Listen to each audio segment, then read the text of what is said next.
Halo guys, ketemu lagi bersama saya Yusuf Arifin Yusef, dan hari ini saya akan berbicara tentang kita harus incar saham seperti apa di tengah pandemi seperti ini dengan kondisi IHSG yang sedang downtrend sepertinya ya. Dari level udah 5.000 jebol ya kan, habis itu turun lagi, sekarang mencoba ke arah 5.000 coba belum berhasil. Dan ini adalah satu pemikiran gua apabila kalian yang suka investasi jangka panjang. Jadi video ini lebih cocok untuk orang yang investasi jangka panjang bukan jangka pendek ya. Oke, langsung aja kita share screen ke monitor. Oke, sekarang kita ke aplikasi Stockbit di websitenya. Kita di sini ada namanya screener. Lalu kita ada namanya highest dividend yield ya. Kita pilih yang tinggi. Nah, ini adalah highest dividend ya. Perusahaan-perusahaan yang memberikan dividen sangat-sangat besar. Dari sini kita filter ya, saham mana yang menurut saya kita sekarang kan harganya lagi diskon semua nih. Apakah time yang tepat untuk kita beli saham yang kedepannya paling tidak, ya kita nggak ngomong usah capital gain, tapi paling tidak itu kalian bisa mendapatkan dividen yang cukup lumayan. Saya ambil contoh satu, ya saya ambil contoh satu dulu. Eh, kita ambil contoh dari Pak Lo Keng Hong. Kan kalian tahu kan Pak Lo Keng Hong punya saham di PTRO, dan kita bisa lihat di namanya insider. Ya, dia terakhir beli itu di bulan Juli, habis itu sekarang ESG lagi naik turun, dia nggak beli lagi ya. Dan di bulan Maret, ya, di bulan Maret dia belanja 9.500 ya. 9.500 lembar saham PTRO. Sekarang PTRO itu harganya berapa sih? Ya, kita coba lihat dulu ke chart ya. Kita coba lihat ke chart dulu. Tanggal berapa tadi? Tanggal 20 Maret, 9.500. Kita lihat 20 Maret. Wih, pas nih. 20 Maret ya, kita nggak tahu dia beli harga berapa. Kita anggap dia beli dengan harga tertinggi di 905, boleh?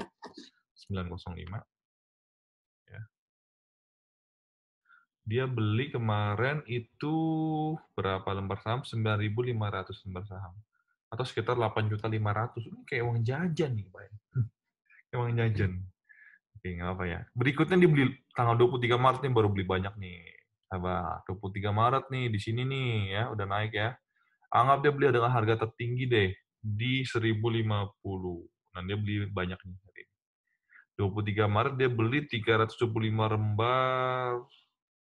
Dia beli 341 juta. Dia beli 341 juta di tanggal 23 Maret. Nah, apa yang gue mau sharing kan? Kalian tahu nggak PTRO ya, dia bagi dividen. Ya, dia bagi dividen. Nih, kita bisa lihat dividennya berapa? Dividennya 108 ya. Kalau dia beli di harga 1.050 dan dividennya 108, artinya dividen dia yang dia terima itu 10,28%. Tinggi apa? Tinggi banget. Nggak usah ngomong capital gain dari 1.050 ke sekarang yang udah turun 1.590. Nah, saat dia beli sini, artinya ada tiga berapa nih?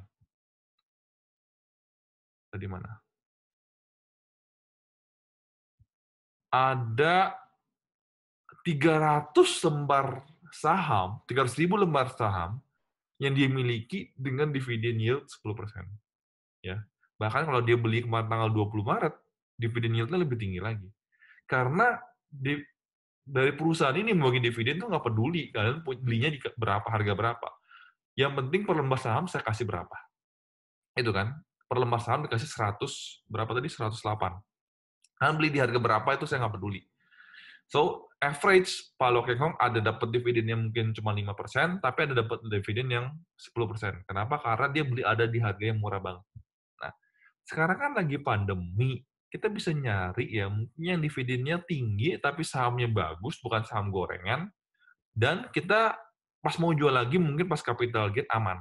Yang mungkin kita ngomong likuiditasnya bagus ya.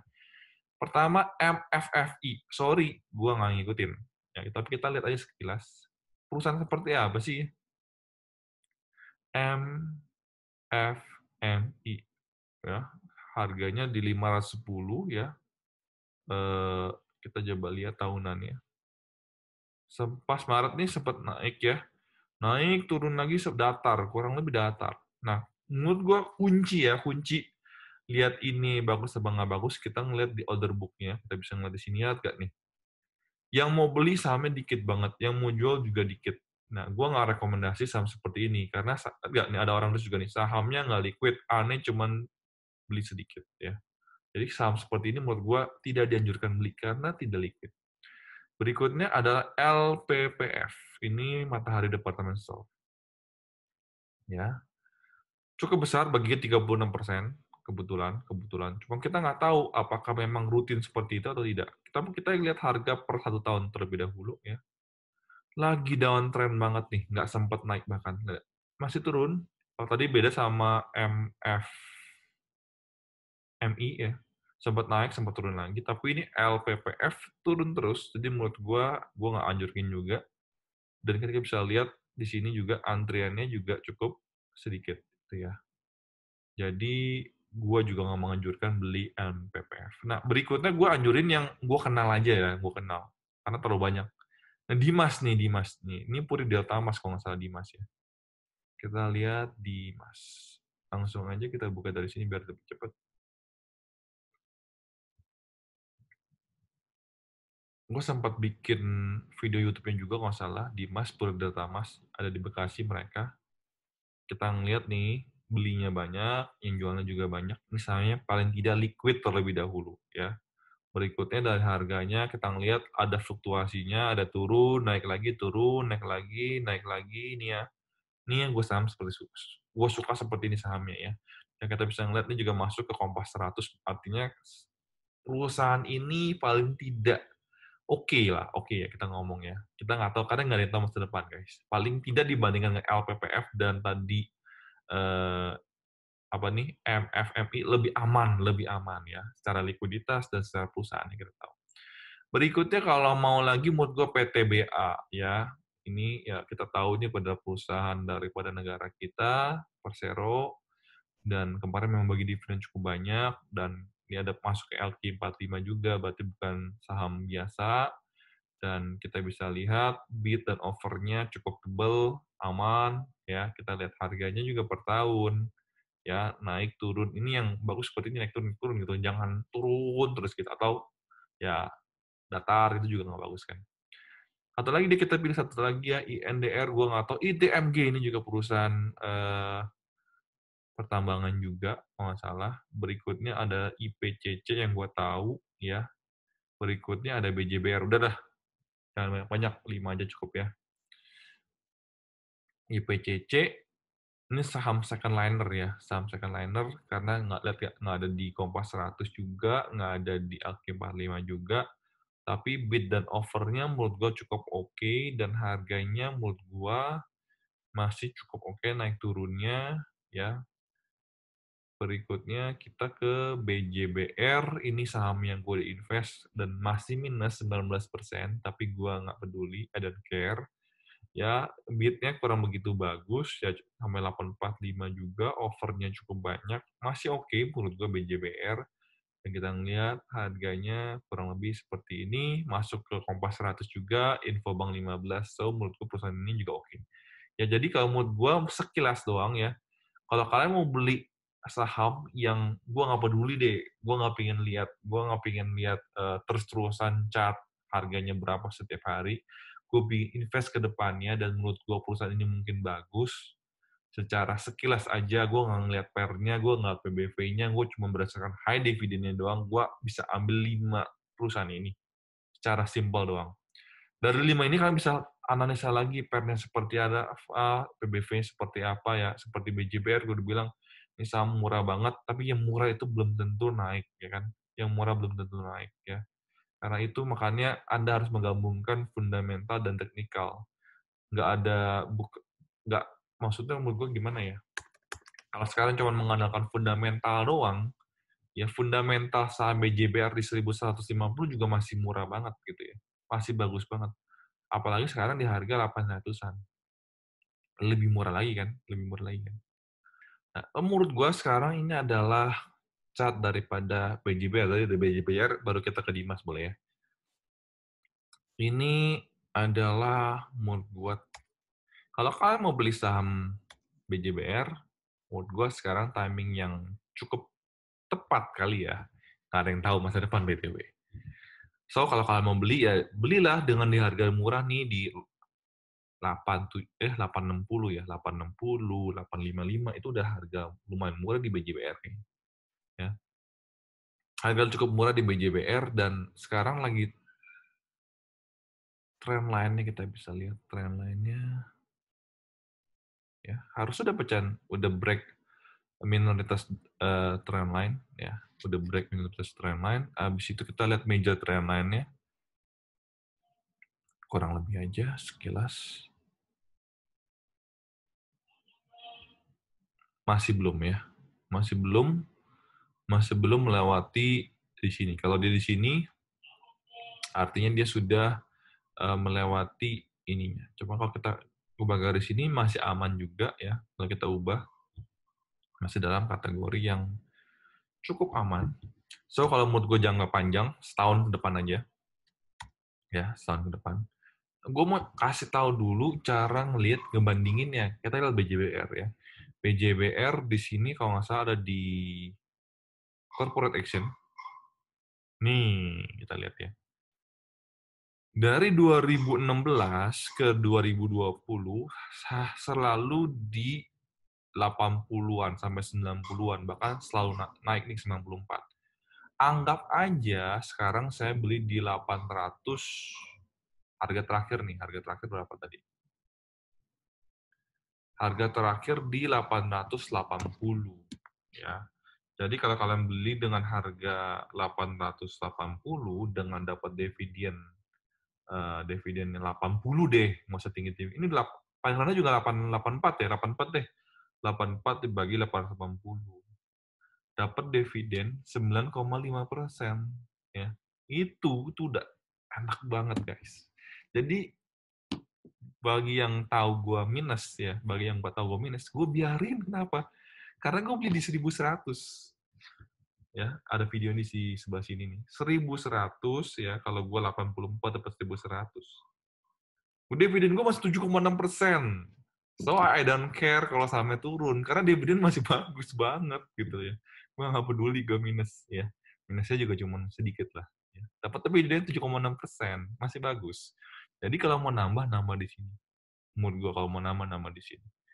Ya, dan ini adalah garis support pertama di sini, support berikutnya di sini.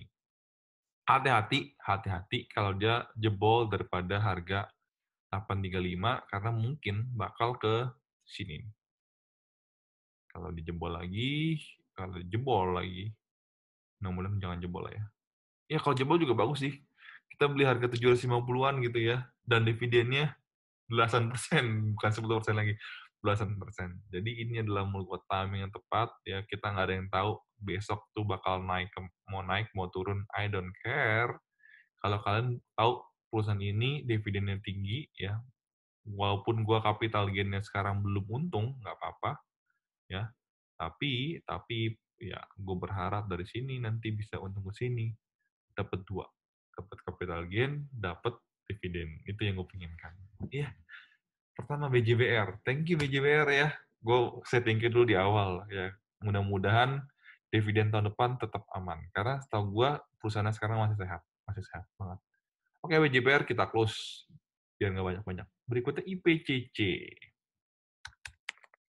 IPCC gue nggak ngikutin ya. Jadi, nah ini nih ya pas banget ya kalau mood gue lagi di garis supportnya. Yang PT volumenya nggak terlalu tinggi, kalian bisa lihat ya. Volumenya nggak terlalu tinggi. Ini lagi di atas garis support dan ini minor trend line-nya. Ini trend line yang di bawah. Ya, lagi di atas garis trend line dan kita bisa lihat MA-nya. Ya, dia berusaha untuk menjebol garis MA 10-nya dan juga MA 20 masih di atas ya. Berikutnya MA 200-nya masih di atas. Ya, jadi kalau menurut gua kita mau lihat IPCC bagi dividennya berapa sih ya? Sebelum kita lebih lanjut di corporate action. Nah, karena perusahaan ini masih cukup tergolong baru ya, dari 2019 IPO-nya ya, bagi dividennya baru 3 kali dengan nominal yang, tidak terlalu konsisten menurut gua, 56, 34, 20. So, kalau lihat sekilas segini doang, gua nggak akan beli IPCC, gua mendingan beli BJBR. Karena BJBR udah ketahuan 5 tahun terakhir kasih dividennya cukup tinggi. Kalau ini nggak konsisten, makin lama makin turun, orang makin lama makin naik, dia makin lama makin turun. So, IPCC, say no, kalau gue pribadi. Lanjut ya, ini notifikasi cukup mengganggu. Selanjutnya ITMG, kita lihat dulu di ini.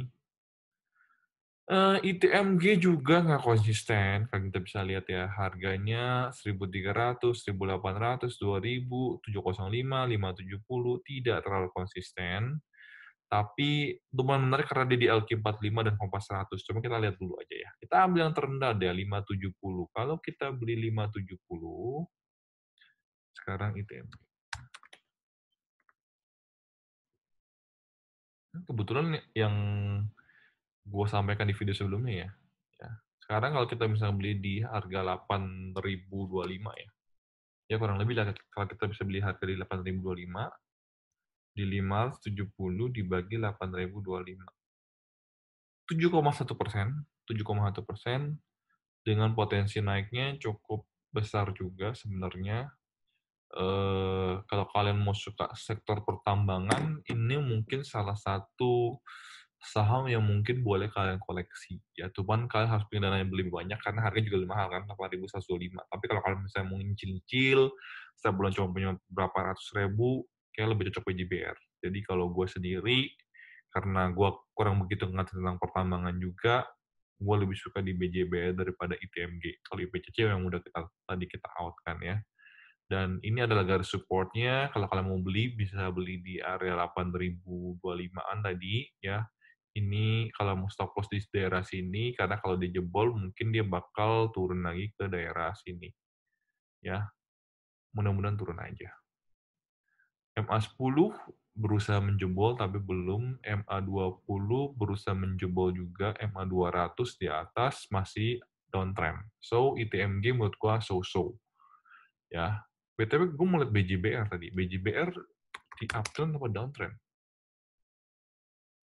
Masih downtrend juga sebenarnya.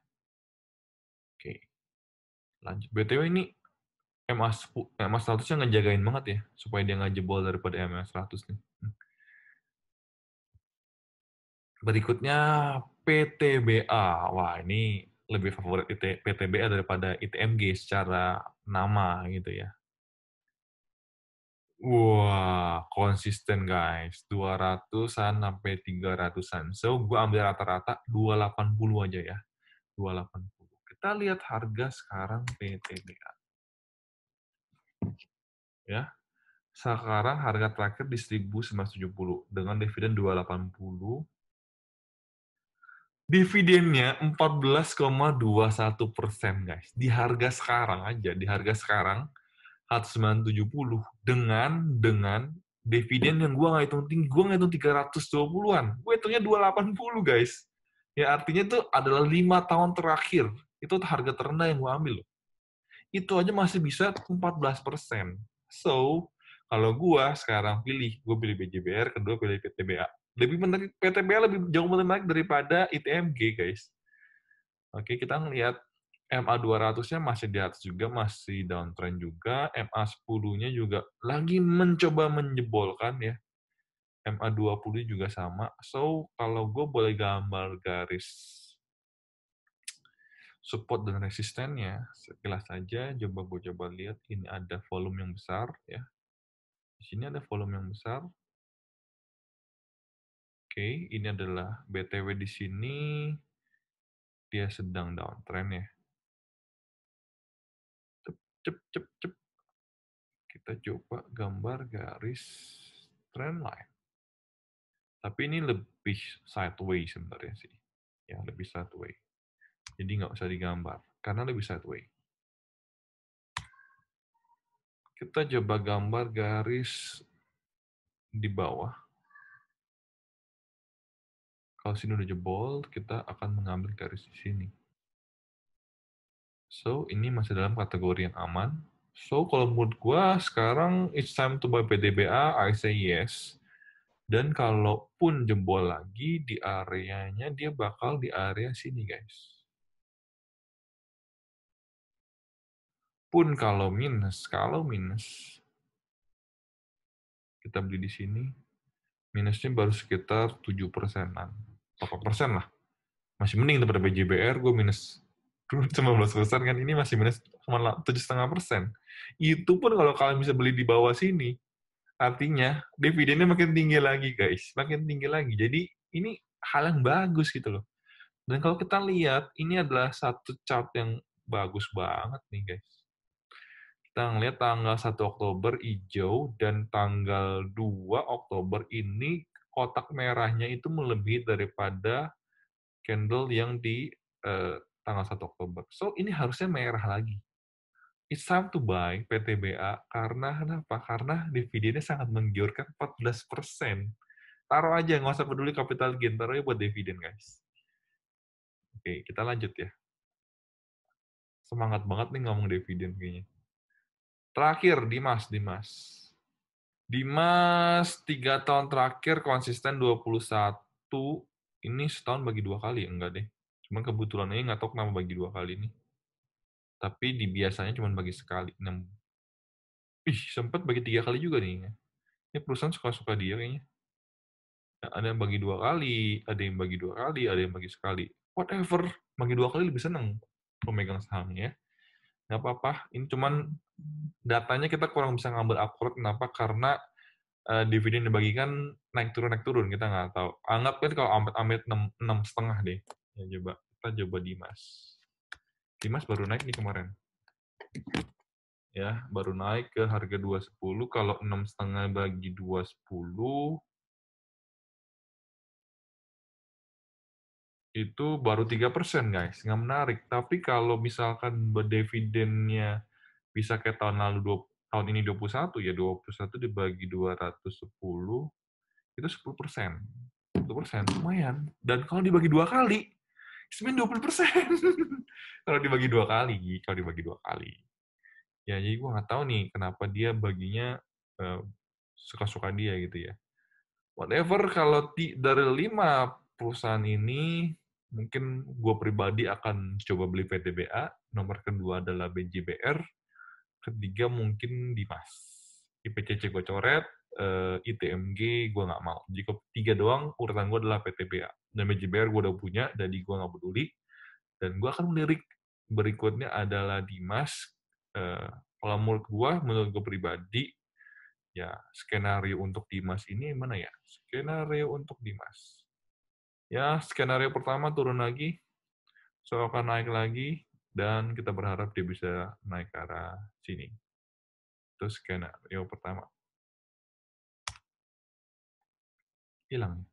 Nah, turunin sini.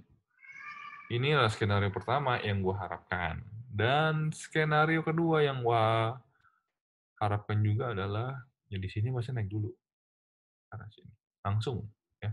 Apakah lama? Ini mungkin kita ubah warna lain, yaitu mungkin warna kuning. Ya.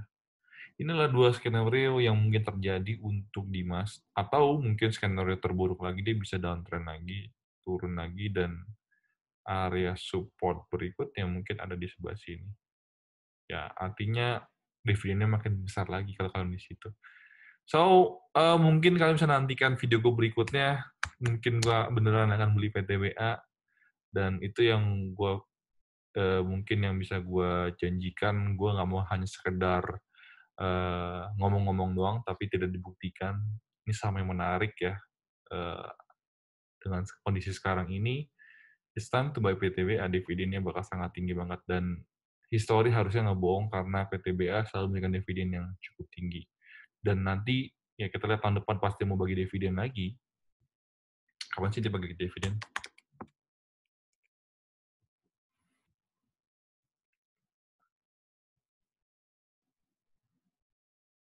Ya.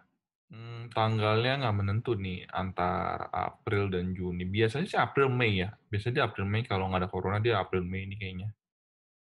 Ya, April Mei, ya Habis itu kemarin mungkin, ada corona, jadinya dia baginya agak telat, ya.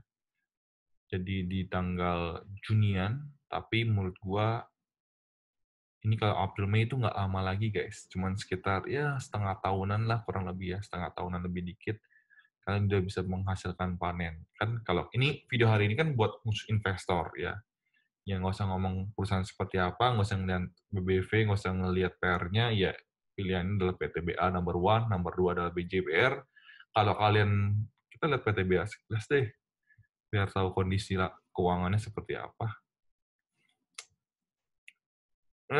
Nggak sebagus tahun lalu sih, ya nggak sebagus tahun lalu untuk PTBA. So, mungkin dividen bisa lebih dikit, bisa jadi, nggak ada yang tahu. Cuman kalau dia konsisten seperti itu, menurut gue masih bagus. Kita ngeliat sedikit PBV-nya sekarang berapa sih PR-nya, PBV-nya? Net profit margin-nya tinggi loh. ROA-nya juga tinggi. DER-nya rendah, guys. Bagus. Mana sih PR sama... Nah, sini. PR-nya 8,8, PBV-nya 1,44. Mantep. So, PTBA, BJBR, ini sangat rekomendasi banget ya. Rekomendasi banget. Karena dua perusahaan ini secara fundamental oke, secara teknikal sekarang lagi di support, timing to buy. Yang ketiga, dividennya tinggi. So, ini menurut saran gue pribadi, gue sendiri udah punya BJBR, masih minus 19%, kalian bisa lihat. Tapi I don't care, karena masih bisa, masih bisa dividen yang cukup tinggi, 11% nantinya. Dan PTBA, gue harap gue juga bisa beli di harga, ya inilah, harga yang harus kita beli di harga 140, guys. Ya. Itu harga yang layaknya kita beli. Ya. Di sini boleh nggak beli? Masih bagus, cuman ini udah mendekati support, ngapain kita beli harga tinggi-tinggi? 140 pasang aja, auto order, beli aja berapa lot, ya buat disimpan, buat masa depan, nggak ada salahnya. Sampai ketemu di video berikutnya, dan jangan lupa support video saya dengan tekan tombol subscribe dan loncengnya ditekan, agar apabila saya keluar video baru, kalian bisa langsung ternotifikasi, dan silakan komen apabila kalian ingin tanya-tanya tentang saham, seputar tentang bisnis. Mudah-mudahan saya bisa membantu, dan sampai ketemu di video berikutnya. Salam cuan, dan bye-bye.